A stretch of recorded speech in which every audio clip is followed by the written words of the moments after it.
Oke, baik. Bismillahirrahmanirrahim. Assalamualaikum warahmatullahi wabarakatuh. Perkenalkan, nama saya Yoga Helmiawan Saputra. Baik, di sini saya dengan NIM 101032300037 dari kelas 34705. Saya akan menjelaskan mengenai dari metode Quine-McCluskey.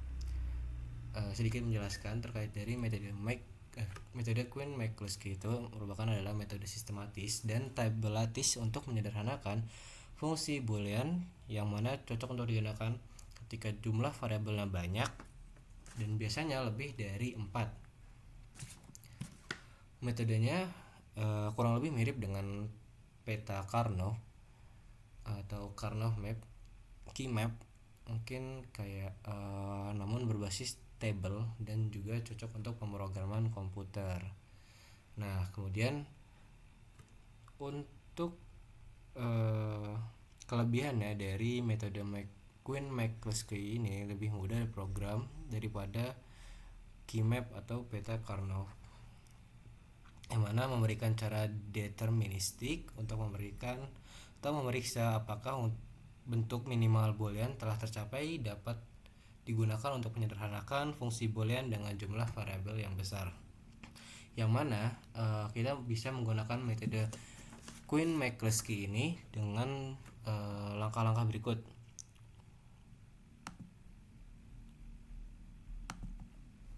Yang mana seperti pada langkah-langkah umum berikut. Pada langkah pertama itu tulis dari mintermnya atau bentuk binernya, kemudian kita kelompokkan berdasarkan jumlah dari tiap mintermnya. Kemudian setelah dikelompokkan kita bandingkan dengan gabungkan minterm yang mana berbeda dari 1 bit menjadi prime implicans. Kemudian setelah dibandingkan dan digabungkan dan juga setelah kita kelompokkan tadi sebelumnya, kita susun menjadi table prime implicant atau PI dan tentukan essential prime implicans. Kemudian kita sederhanakan menjadi fungsi berdasarkan EPI dan kombinasi PI yang mencakup semua minterm. Oke, kita masuk ke contoh soal yang mana saya ini menggunakan NIM ganjil karena NIM saya berakhiran ganjil atau 37. Jadi sini menggunakan NIM ganjil yang mana contoh soal dari ini disuruh untuk menggunakan metode memahami penyederhanaan boolean menggunakan Quine-McCluskey algorithm.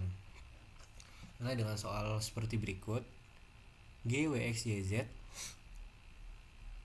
sum M 2, 3, 6, 7, 8, 10, 11, 12, 13, dan 15.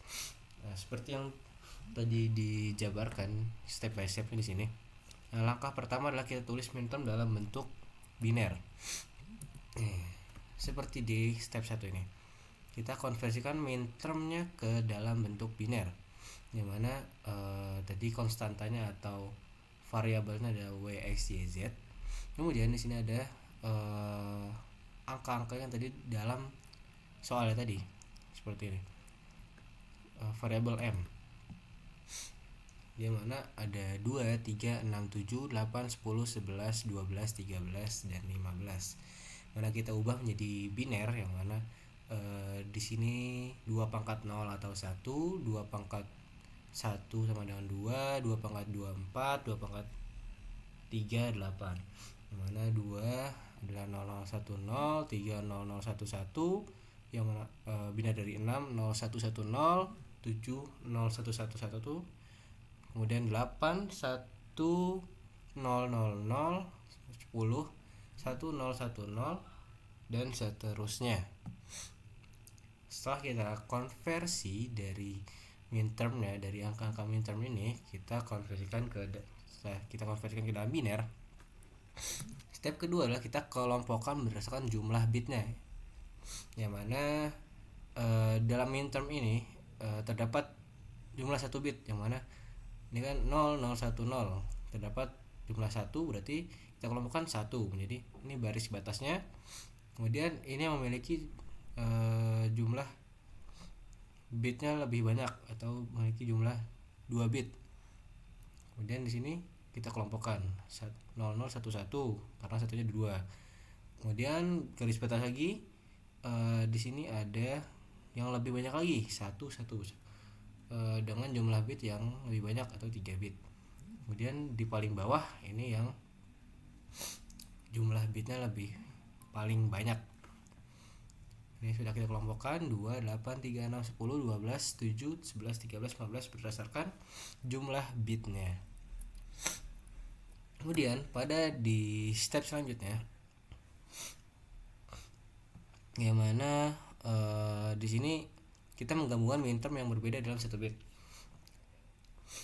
Yang mana syarat dari penggabungan ini adalah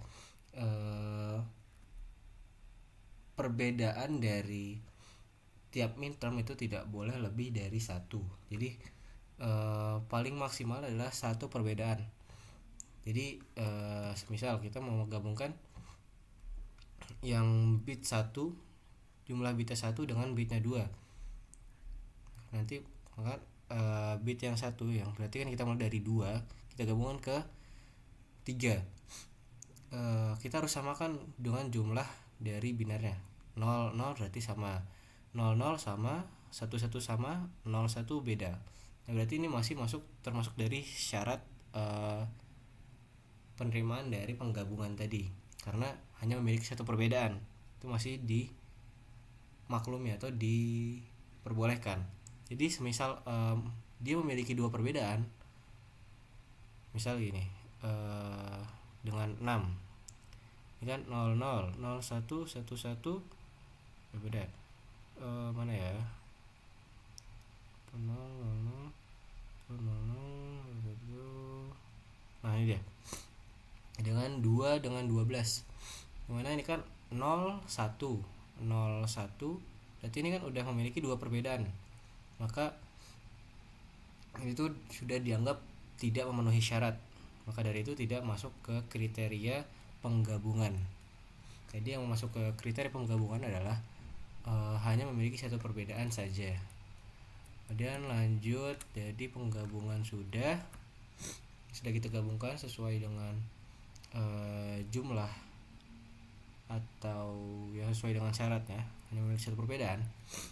Kemudian di step 4 itu adalah kita mencari prime implicant chart. Kita membuat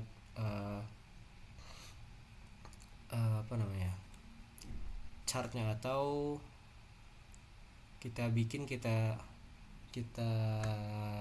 jabarkan dari prime implicant chart ini, yang mana tadi kan 2 dan 3 itunya sama, 00 00 11 strip seperti itu. Kalau kita jabarkan di sini dalam bentuk tabel ini. Kemudian langkah selanjutnya adalah kita melakukan pemilihan essential prime implicant. Kita pilih yang mana dari step sebelumnya itu hanya muncul di satu PI, di satu prime implicants. Jadi di sebelumnya di sini dia hanya memiliki satu baris saja yang terisi. Ini kan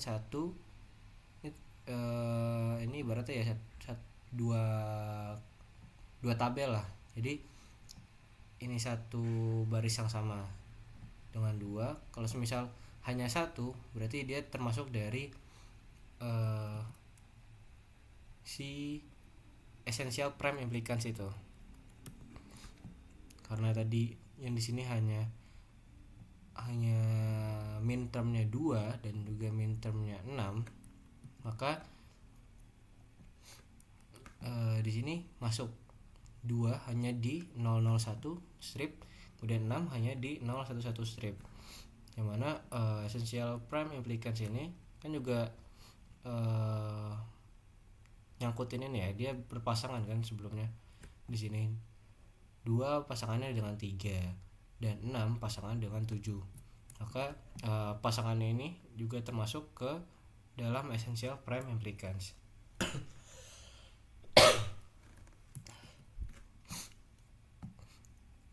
Kemudian dari step 6 atau step selanjutnya kita tambahkan PI atau prime implicans untuk menutup sisa mintermnya, yang mana sisa dari yang tadi yaitu adalah 8, 10, 11, 12, 13, dan 15 kita pilih untuk PI tambahannya, yang mana dari PI tersebut kita memiliki 8 dan 10, 12, 13, dan 11 dan 15. Di sini terdapat binernya itu 10 strip 0, 11 0 strip, dan 1 strip 11. Jadi semua ini termasuk dalam minterm tertutup. Kemudian setelah kita dapat PI-nya, kita ubah ke dalam bentuk boolean-nya. Bagaimana cara mengubahnya? Itu dengan cara tadi kan variabel kan w, x, y, z.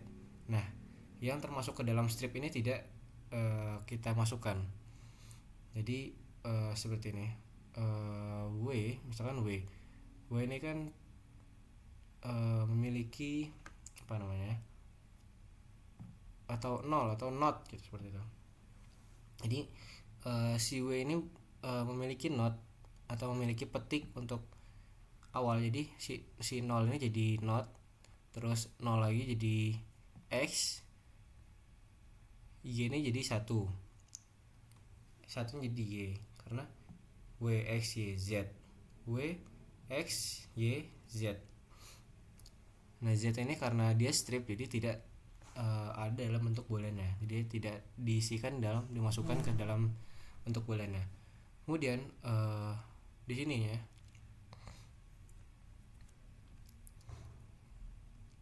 lanjut 011 strip 011, berarti w, x, y, z itu tidak ada lagi. Ini w, x, y, z, berarti yang tidak ada adalah y, karena y nya menjadi strip. Seperti itu sampai ke bawah seterusnya. Kita ubah ke dalam bentuk booleannya. Kemudian setelah kita ubah bentuk booleannya, kita sudah mendapatkan jawabannya dari soal berikut, dimana G, W, X, Y, Z dari minterm 2, 3, dan seterusnya tadi mendapatkan hasil jawaban seperti ini: W not X, Y plus W, X, Y, W, X not, Z not plus W, X, Y not plus W, Y, Z. Jadi seperti itu untuk jawabannya. Mungkin sekian penjelasan dari soal dari yang NIM ganjil. Mungkin kurang lebihnya mohon maaf. Untuk jawabannya nanti insya Allah akan saya tampilkan di PDF ya. Saya lampirkan dalam bentuk PDF di